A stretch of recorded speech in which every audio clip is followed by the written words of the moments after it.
So those are kind of some of the changes that can happen. Or it's a cat that was found on the streets. There's a lot of changes that go on in their life. And then they come into this area. Yeah. And there's a lot of barking dogs, there's a lot of people, and then they go to a home.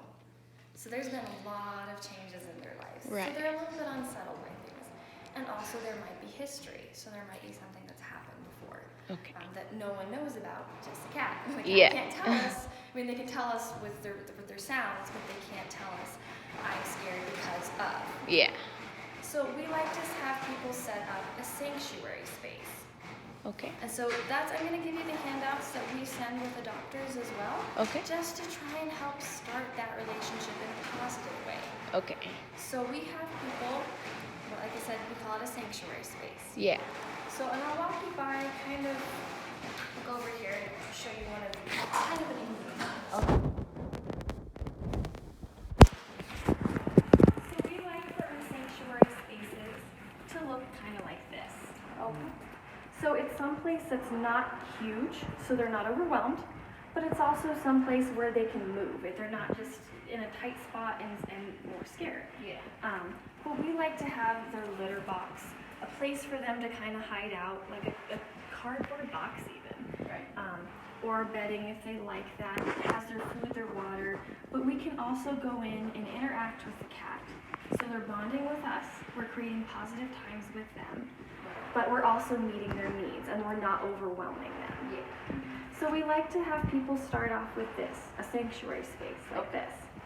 So if your cat is concerned, if your cat is loose in the whole house, it might be a good idea to bring it back to one room. Okay. Typically we recommend like a bedroom or a bathroom. Okay. Someplace that you're not going to easily leave the door open, Yeah. but it's someplace that, you, like I said, you can still go in and interact with the cat and create those positive times. Yeah. And this is how to set that sanctuary space up. Okay. And in this space, you'll see like that note on there, Daily Cat Attract. We have another sign on the other side of the door that says Feel Away. Feel Away is a spray, or you can get kind of a diffuser version through the company. And it's the pheromone that a mother cat emits when the kitten is nursing. So it's a very calming scent. You know, like for some people, like lavender or something like that is a calming scent to people. Yeah. It's essentially the cat version of that. Okay. It's not like a quick fix. Yeah. It's something that's a good idea to keep up over time. Like this cat, we would go in, she just got adopted today. Yeah. But we would go in the morning when we were giving her food or changing her water bowl and doing her litter box. We'd spray the room with Feel Away. We spray it on these cloth items, not on the cat, but on the items in the room, and then that scent helps her relax a little bit. Yeah. So we do that in the morning, and then we also do it in the evening. Right. So a couple of times a day if you're just spraying it. And those are nice things for the cat. Okay. Trying other things to just going to interact with them, but finding out what they like. So not sitting there and blowing a feather toy if they're scared of that. Right. But sometimes just sitting with them and having treats and starting that pet time is great. Okay. So this is that setting up this cat space. Okay. We recommend a cat coming into a home stays in this sanctuary space for about 7 to 10 days. It's longer than you would think, but that time period allows them, if you have other pets in the home, they're hearing the other pets through the door, and they're smelling them as well. So it's starting that process.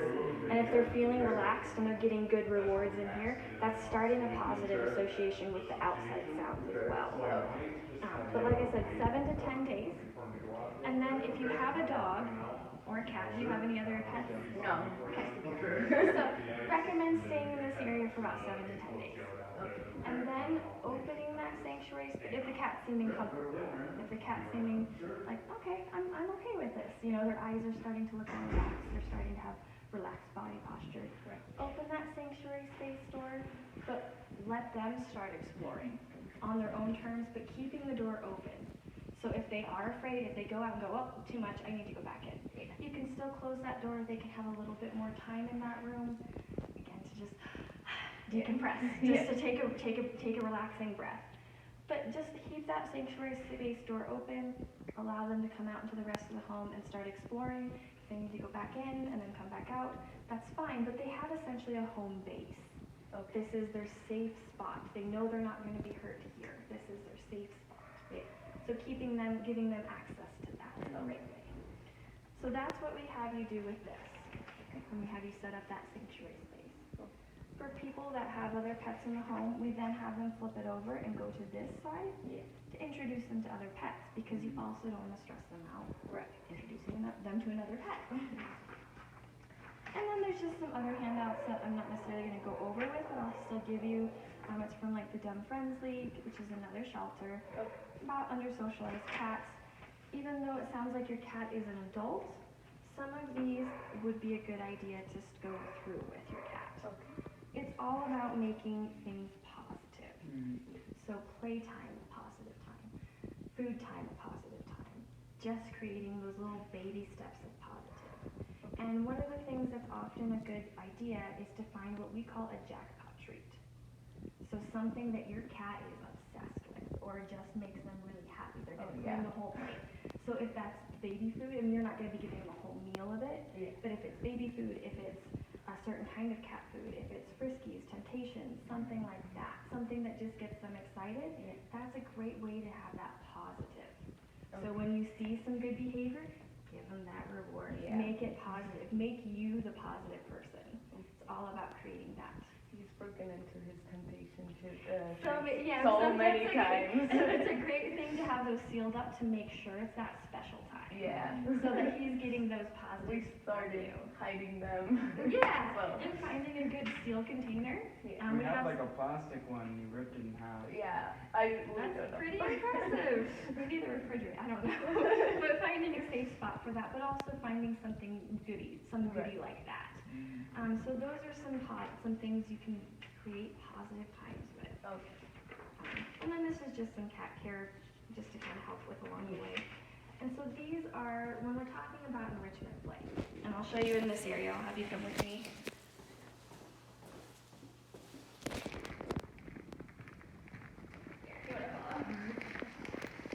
I'm just going to shut these doors in case I'll show you with a cat. So that way you don't have anyone Is this one behind you? Yes, please.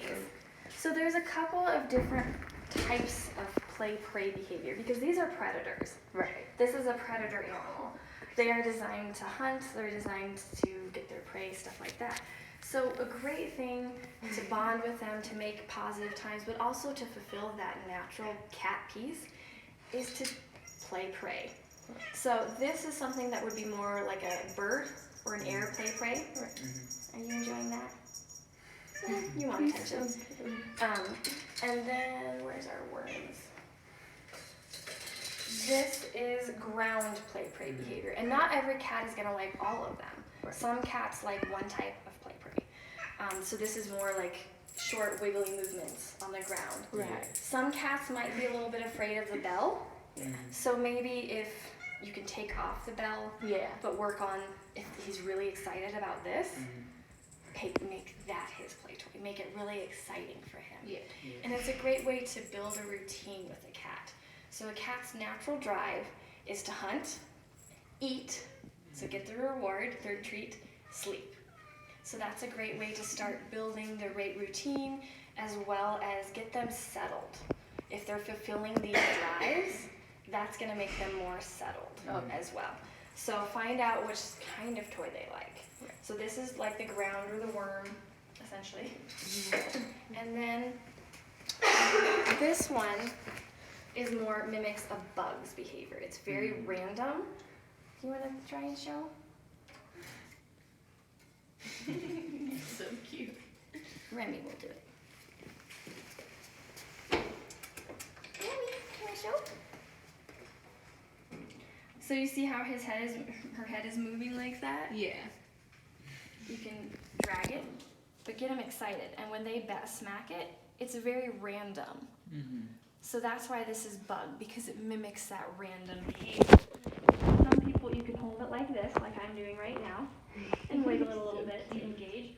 Or some people do this, and they can bat both sides. Right. So it's different kinds. But you can still use this item as more than just bug. I mean, this can be ground, because a bug's going to go on the ground too. Yeah. So you can do that. But finding out what gets them excited. And this is a pretty common toy. These are called dancer toys, stuff like that. We've had cats in here who have no interest in any other type of play brain. They go nuts for this. It does eat bugs. So Oh, it yeah. might be a good thing to kind of start out with. Make sure he's not afraid of it, but getting started, just kind of moving it on the ground a little bit. Yeah. Just that instinct's gonna kick in, but you just want to see what instinct for the cat kicks in, making those positive times. So that's a good example. We interacted like that. I don't want to overfeed her because she is on a diet, but we're gonna give her a treat. So give her a reward for that. We had a good time. We had a good interaction. We're not gonna overdo it, but. So that's an example of kind of the different types. And I might even send you home with one of these. They're pretty cheap on Chewy as well, but they're a really good toy to just kind of start building positive interactions with. And if your cat's really food motivated, maybe start out around breakfast time. Doing something like that. What else can we do with you guys? So cute. The other things, because we talked about feel away. So this is feel away. Then you can purchase this off of Amazon or directly from the company. In this form, it's just a spray. Again, we're not spraying it on the cat, but a good place to put it would be someplace like this, where it can be diffused in the room and just puff. That scent is in there. Or that's another reason we might have these on there, Right. just to help just get that in the room. So these are things that we'll do for cats like Mocha, who when he came in, he was very, very vocal because he's very concerned. So this is something to help him relax, help him get used to the routine. Normally we're also playing music. That might be something nice you can leave on. Like if you have a TV, He you can leave really on. likes white noise. Perfect, exactly. And that's a great thing for the cat to help them not be bombarded by things. But it's also very peaceful. Like in our cat room, we play Bob Ross a lot of times. Very calming voice, but it also blocks out some of the other sounds, so they're not being overwhelmed. So that's a great thing to have, is that white noise. That's a really, really good thing for your kitty to start. And I think my Pandora just took a break, because that's normally what we have playing. And then if you're having like urination concerns or you're wanting to encourage, this is the correct spot to use the bathroom. It's pretty good about that. Yeah, but sometimes something like this can help them go, oh, this is my potty spot, this is everything else. So it's another tool to have if you have other problems. Now, since your cat sounds like he's pretty food motivated, in a hyper sense, one thing that might be a good idea for them is a treat puzzle, or a way to feed them, even in a treat puzzle. So this, you would put the food in, they have to individually take the piece out to eat it. It slows down the process, but it's also engaging their brain a little bit. It's giving them something to do. Or something like this. You can put treats in it. In this one, we can change the difficulty level there, so it's harder to get the treat out or something like that. But then they have to knock this around to get the treat out. Again, engaging that brain and also slowing down the food process. So it's just good things to kind of, if they're focused on that, they're not focused on something else. So finding different types of that, where are our other good ones? A really challenging one. Hi. She's so cute. Is this one. Ooh. So there's a lot of levels in this, because they have to dig out and up. This is straight and easy. They have to wiggle it out, or they have to bat it around here. Again, it's a complicated one for them to do. We also have other puzzles where they might have to flip something. So just finding different ways of engaging the cat is a good idea.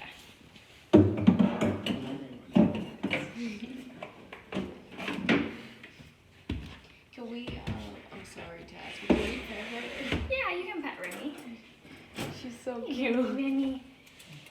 Yes, hi. Yeah. Ren, someone else is here too. Oh my goodness. So cute. Hi. Yeah. You too. Getting jealous. Hi. Okay, we can close the door. Yeah. Now, like for Remy, so there's different reasons we have these cats in different spots. Right. Because ideally you would want them to have more space, be able to be out and maneuver around. But some cats, like Remy, she's on a special diet, Yeah. but she also doesn't like other cats. Ah. So because we do have cats that have to come to us because they are being stressed out in their home by other cats in the home. And that's causing them to be physically stressed out. They're trying to communicate with their people. They're urinating outside the box. They're trying to say, get me out of here. Yeah.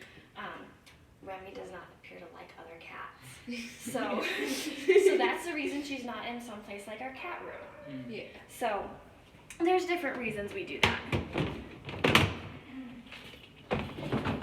Another good thing to set your cat up with is to find out, even if they're not being destructive, find out what they like to scratch on.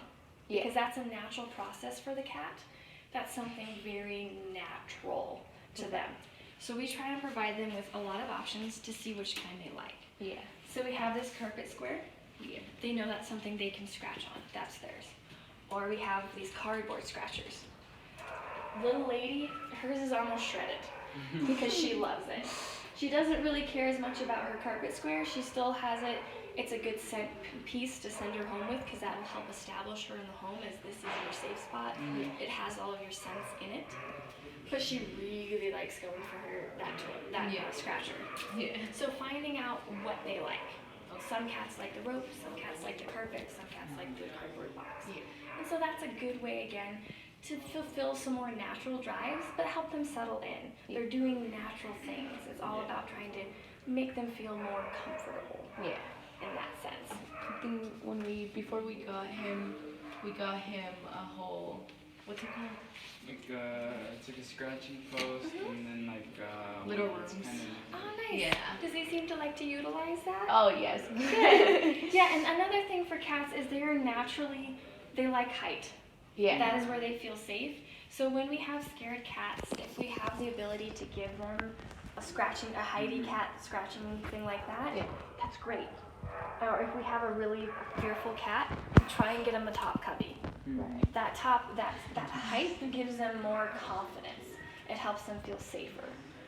So height is a great thing to have for your cat if he's a little bit fearful. That's a really good thing to have. He does like scratching our carpet though, so I don't know. I'm trying to think of like how to stop him from doing that because we can't have like damage in the place since we're renting it out. Yeah.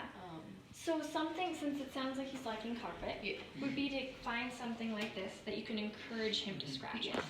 Make this, and if he's scratching on that, rewards. Lots of rewards for doing that. You're just busy. You just like people. But finding that kind of thing that they enjoy and setting up that as a positive, saying, not punishing them for scratching on the carpet, but moving them to the spot that they need to scratch on, that they like, but making sure it's what they like. Right. So trying to find out if he maybe prefers this. I mean, he likes the carpet, but he prefers this. So trying to find out if that's what he likes. Yeah, the scratching post has like 3 different scratching things. Like it has something like that's really long and has catnip inside, so he could go for it. There's a pole that's a lot smoother than the other one, so they're just all different kind of levels. Yeah. And if he's particularly enjoying one, trying to find other items like that to encourage that. And again, if he's scratching on the carpet, just gently, not scary, just put him on the appropriate spot. If he scratched there, rewards. So again, that jackpot treat coming into play though, making that positive time.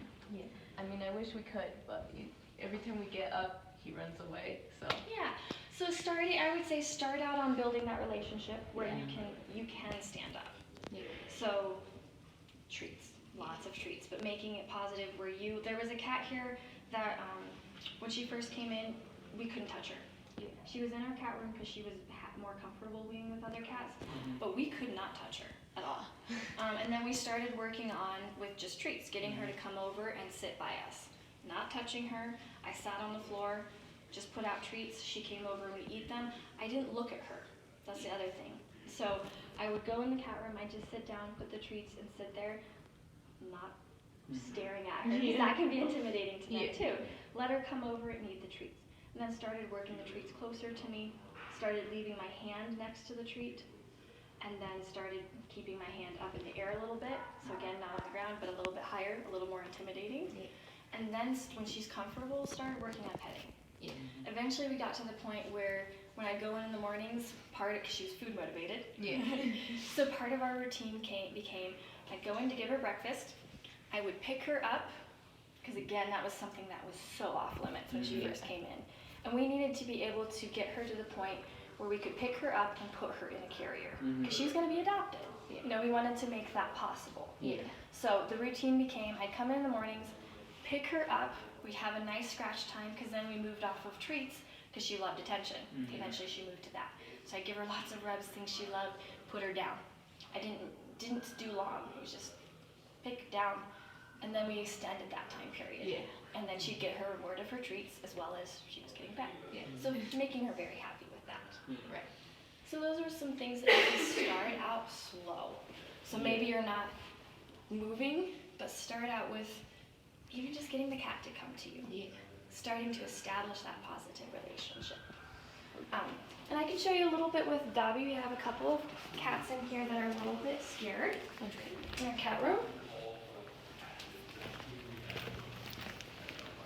So again, this is something that we've done.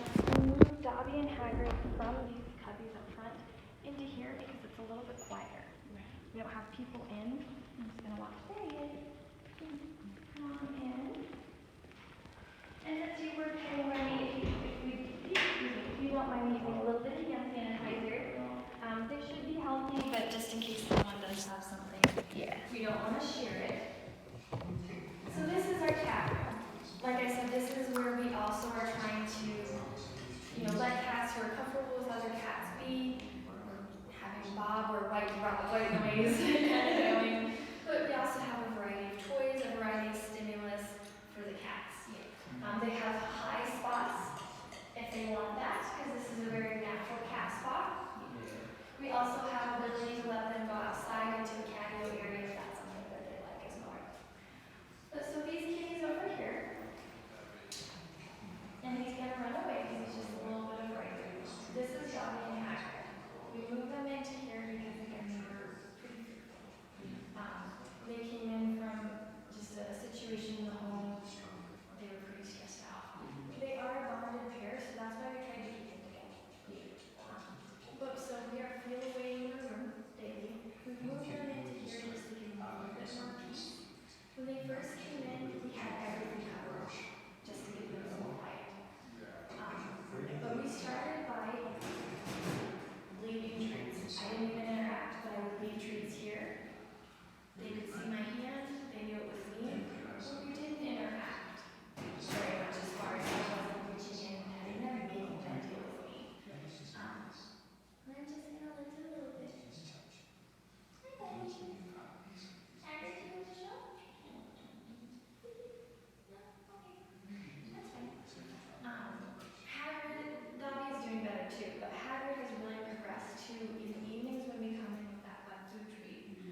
Yeah. Because you're adopting a family member. This is becoming a part of your life. Right. And there's a lot of changes on both people's part. Yeah. For you and for them. But I'll give you this. We'll grab the handout. Okay. And then also the hours. I'm gonna let you guys go out first just because he might be a bit of a door dasher right now. Yeah. Okay. Hey, buddy. Yep. Alright, we're good. Okay.